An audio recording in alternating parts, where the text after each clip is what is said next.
Yeah, Anthony, just about until Christmas we're going to see this road closure out here. And you guys are having some mic problems back in the studio. Well, they're having some weather problems out here. How about this unceremonial weather for the first day of this groundbreaking? Of course, they kind of build that in to the schedule here for the next year and a half, 2 years that they're going to be working on all this. But you can see the closure here. So folks have had to kind of navigate around. Of course, the idea here is that by doing all this at the Riverfront Plaza, there'll be more of a reason to come down here in the first place. So I checked in with the city councilman about his thoughts moving forward here for the next couple of years and what this is going to look like.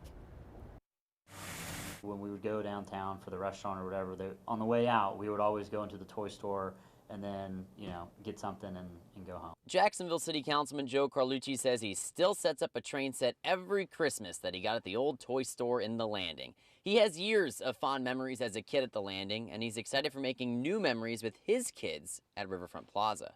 This is going to be something that I think is going to be an amazing place just to go hang out with your family or your friends.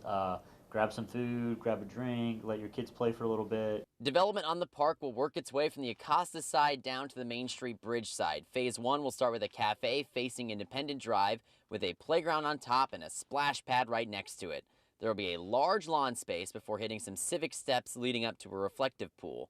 Phase 2 shows a beer garden with a path working its way up to the Main Street Bridge. Initial renderings of the second phase showed a 44-story apartment complex with a massive chrome Jax sculpture out front. That statue is not part of the work underway now, and Carlucci says the finished design is still a work in progress. I like having a sculpture there, but I do think we want to involve the public a little bit more, and the public, I think, spoke pretty loudly about what they like and what they don't like. Carlucci is hoping the view of the new plaza coming into downtown will help stimulate all the businesses around it. Hopefully it'll kind of even flow people further into downtown, So it's going to be a great centerpiece, I think, for that space.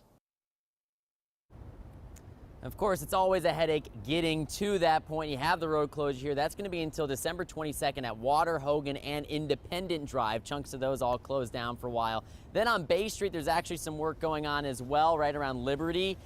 They're doing some sewage work there, so that's going to only take about a week. But it's really a lot of roads in downtown that are closed and detoured around, so make sure you're adding some extra time into those commutes. I had some extra time this morning and actually made it to work on time for a change. In downtown, Zach Wilcox, First Coast News, on your side.